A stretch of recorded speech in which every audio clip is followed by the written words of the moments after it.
मोक्ष की नगरी काशी में अब गूंजेगा एक नया जय घोष। जहां अब तक सुनाई देता था हर हर महादेव, वहीं अब गूंजेगा जय जगन्नाथ का उद्घोष भी। काशी के दक्षिणी छोर पर बनने जा रहा है एक भव्य आध्यात्मिक कॉरिडोर, जिसमें एक साथ विराजेंगे हर और हरि। तो चलिए बताते हैं, लेकिन उससे पहले स्वागत है आपका आरएनआई न्यूज में और मैं हूं आपके साथ खुशी।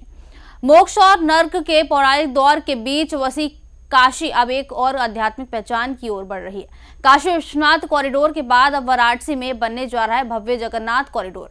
80 घाट स्थित करीब 300 साल पुराने जगन्नाथ मंदिर का अब जीर्णोद्धार और विस्तार किया जाएगा। राजस्थान के धौलपुर पत्थरों से बनने वाले इस कॉरिडोर का भूमि पूजन काची कामकोटी पीठ के शंकराचार्य स्वामी विजेंद्र सरस्वती द्वारा किया जा चुका है। हालांकि इस परियोजना को लेकर विवाद भी सामने आया है, जहां परिसर में रह रहे कुछ परिवारों ने विस्थापन और दबाव के आरोप लगाए हैं। देखिए ये खास रिपोर्ट।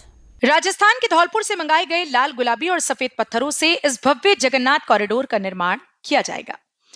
मंदिर ट्रस्ट के मुताबिक लाखों घन फुट पत्थर मंगाए जा चुके हैं। ट्रस्ट श्री जगन्नाथ जी के सचिव शैलेश त्रिपाठी ने बताया कि कॉरिडोर का मुख्य परिसर 1 लाख स्क्वायर फीट से ज्यादा क्षेत्र में फैला होगा। यहां भगवान जगन्नाथ के मुख्य मंदिर के साथ गरुड़ मंदिर, नरसिंह मंदिर और अन्य देवी देवताओं के विग्रह स्थापित किए जाएंगे। सबसे खास होगा मंदिर का 108 फीट ऊंचा शिखर, जिसका दर्शन भक्त गंगा तट से भी कर सकेंगे। मंदिर का नवनिर्माण, जीर्णोद्धार, पुनर्निर्माण का पूरा कार्यक्रम अब चल रहा है, जिसकी शिलान्यास 1 मई को परम पूज्य शंकराचार्य जी, कांची कामकोटी पीठाधीश्वर परम पूज्य शंकराचार्य जी के कर कमलों से हो चुका है। आगे का काम हम लोग इसको 108 फीट नागर शैली में ही ले जा रहे थे। उसमें बहुत सारी चीजें बातचीत हुई कि नहीं, पुरी में जैसा जगन्नाथ जी का वैसा ही किया जाए। फिर बातचीत हुआ कि नहीं, ब्रह्मचारी जी ने इसको नागर शैली में उसमें अवस्थित किया था, उनके द्वारा ये बनाया हुआ है, तो हम उस शैली को ना करें, उसी शैली में ले चले। तो हम मंदिर को नागर शैली में ले जा रहे हैं। अभी बीच में जो बातचीत चल रही है, जो हमारा पहले का प्लान था, प्लान फिर चेंज हो रहा है कि उसके शिखर को इतना ऊंचा किया जाए कि 80 घाट पे अगर कोई श्रद्धालु वहां गंगा दर्शन स्नान करता है तो शिखर दर्शन उनको वहीं से प्राप्त हो। गंगा किनारे 80 घाट पर स्थित ये प्राचीन जगन्नाथ मंदिर फिलहाल जर्जर अवस्था में है। मंदिर के पुनरुद्धार का काम शुरू हो चुका है, लेकिन प्रस्तावित कॉरिडोर क्षेत्र में दशकों से रह रहे कई परिवारों ने आरोप लगाया कि उन्हें जबरन हटाने का दबाव बनाया जा रहा है। स्थानीय लोगों का कहना है कि उनके परिवार 2 से 3 पीढ़ियों से यहाँ निवास कर रहे हैं। ये समस्या इस समय हम लोग के सामने सबसे बड़ा जटिल समस्या यह है कि हम लोग 2-3 पीढ़ियों से यहाँ सेवादार के रूप में, हमारे पिताजी, हमारे दादी सबसे पहले यहाँ आई थी। उसके बाद हमारे पिताजी, हमारे बड़े पिताजी यहाँ पे पुजारी पद पे कार्यरत थे। उसके बाद मेरे पिताजी यहाँ पे साफ़ सफाई का कार्य जो है करना शुरू किए थे।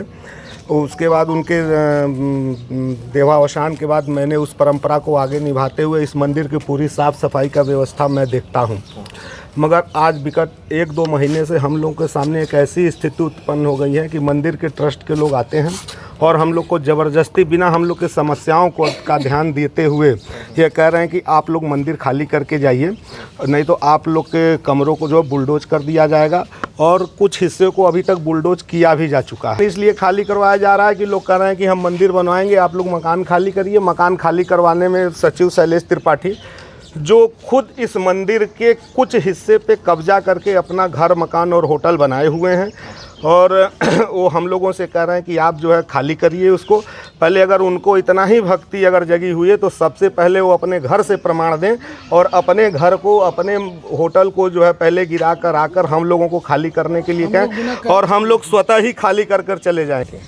मंदिर बन रहे, हम लोग के खाली करने के लिए बोले हैं। अच्छा। 10 दिन का समय दिए हैं। अच्छा। हम लोग को कहीं रहने की जगह नहीं दिए हैं, ना कुछ कैश दिए हैं, कुछ नहीं। कितने दिन से आप लोग रह रहे हैं? हमारा करीब 50 साल हो गया। हमारा सास भी रहती रही, एक्सपायर हुआ, हमारा आदमी भी एक्सपायर हो गया।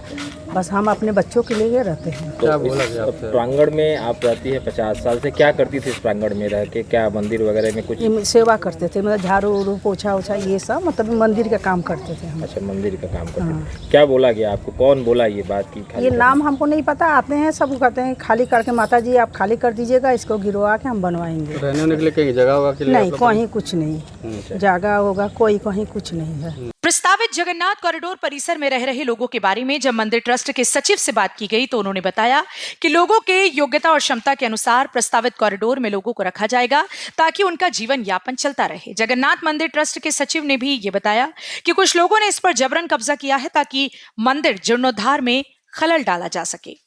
देखिए, मंदिर के आसपास जो रिहायशी लोग हैं, एक तो मंदिर की अपनी छड़दीवार 3 तरफ से पूरी मेंटेन है, पूरब तरफ का दीवार टूटा हुआ है।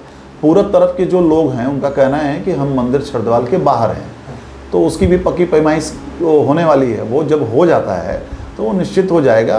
मंदिर छड़दीवार के बाहर जो भी लग रहे हैं वो एकदम निश्चिंत रहें, उनके भवन को कहीं 1 इंच भी न्यास छूने नहीं जा रहा है। जो मंदिर प्रांगण है, जो मंदिर की पूरी छड़दीवार के अंदर है, बाउंड्री वाल के अंदर, उसी का हम जीर्णोद्धार, उसी का विकास, उसी का पुनर्निर्माण कर रहे हैं। उस परिसर में भी तमाम लोग रह रहे हैं, उनका आरोप है कि हमको जबरदस्ती हटाया जा रहा है। नहीं, ये आरोप नहीं है, ये गलत आरोप है। पहली चीज़ कि उस परिसर में रह रहे हैं कुछ लोग, कुछ वर्षों से आके रह रहे हैं, कुछ लोग लंबे वर्षों से 1-2 पीढ़ियों से यहाँ पर हैं। और परिसर में जैसे कुछ लोगों के पूर्वज उसमें पुजारी रहे, जो 2-4 लोग ऐसे हैं उसमें। बाकी अन्य लोग बाहर से लाके बसाए गए कब्जा के रूप में, कि हमारा कब्जा, जिनका कब्जा चलता था वो लाके किसी व्यक्ति को रख दिए कि भाई तुम यहाँ रहो, अपने कब्जे के लिए उनको बसाया। वो जिन्होंने बसाया वो भी चले गए। अब कब्जेदार के मन में ये आ गया कि मैं कब्जे के रूप में हूँ और ये स्थान ही मेरा है। काशी खंड में वर्णित ये मंदिर करीब 300 साल पुराना माना जाता है और नागर शैली में निर्मित है। मंदिर के पुजारियों के अनुसार एक समय जगन्नाथपुरी से यहाँ प्रसाद आया करता था, लेकिन बाढ़ के कारण जब प्रसाद नहीं पहुंच सका तब भगवान जगन्नाथ ने पुजारी को स्वप्न देकर काशी में मंदिर स्थापना का आदेश दिया। तभी से काशी में भगवान जगन्नाथ की पूजा अर्चना की परंपरा चली आ रही है।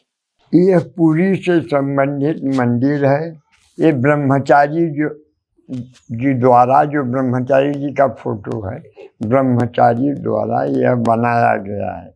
कहते हैं लोग कि जगन्नाथ वहाँ पुरी के पुजारी थे, वो किसी कारणवश काशी में चले आए तो वह जगन्नाथ जी का ही प्रसाद ग्रहण करते थे।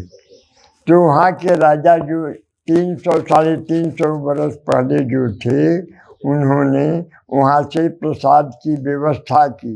वह प्रतिदिन काशी में प्रसाद आता था, उनको मिलता था। एक बार कई नदियों में बाढ़ आने से प्रसाद नहीं आ सका, कई दिन भूखे रह गए, तो भगवान जगन्नाथ जी ने स्वप्न दिया कि आप हमारी तीनों विग्रह मूर्तियों को स्थापित करें, उन्हीं का प्रसाद लिए। उन्होंने इस मूर्ति को स्थापित किया है काशी में।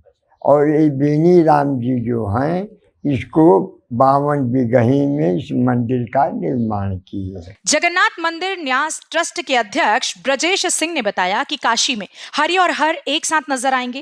काशी शिव की अति प्राचीन राजधानी है जिसमें सभी देवताओं का वास होता है और यहाँ पर भगवान भोलेनाथ विष्णु के साथ मिलकर अपने भक्तों का बेड़ा पार लगाएंगे, जिसकी आकांक्षा में इस भव्य मंदिर का जीर्णोद्धार कराया जा रहा है। बिल्कुल, जय जगन्नाथ और जय विश्वनाथ।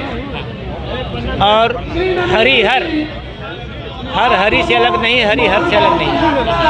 तो जब तक सृष्टि के संचालन में दोनों का बराबर भागीदारी है और बराबर भागीदारी से ही संतुलन सृष्टि का बना रहता है। दोनों अपने भक्तों पे, अपने सृष्टि में बनाए हुए सृष्टि को बहुत जिम्मेदारी से निभाते हैं। अकार कृपालु हैं दोनों। एक आशुतोष है, तो जैसा माननीय पूजनीय शंकराचार्य जी ने कहा कि एक दया सिंधु हैं। दोनों का मतलब एक है, इसलिए जय विश्वनाथ जय जगन्नाथ। काशी जहां हर गली में आस्था बसती है, अब वहां भगवान विश्वनाथ के साथ भगवान जगन्नाथ का वैभव भी नई पहचान बनने जा रहा है। एक तरफ भव्यता और आध्यात्मिक पर्यटन का विस्तार, तो दूसरी तरफ विस्थापन और विवाद के सवाल। अब देखना होगा कि आस्था और विकास के इस संगम में सभी पक्षों के बीच संतुलन कैसे बनता है। फिलहाल के लिए खबर में इतना ही। देखते रहिए RNI न्यूज़।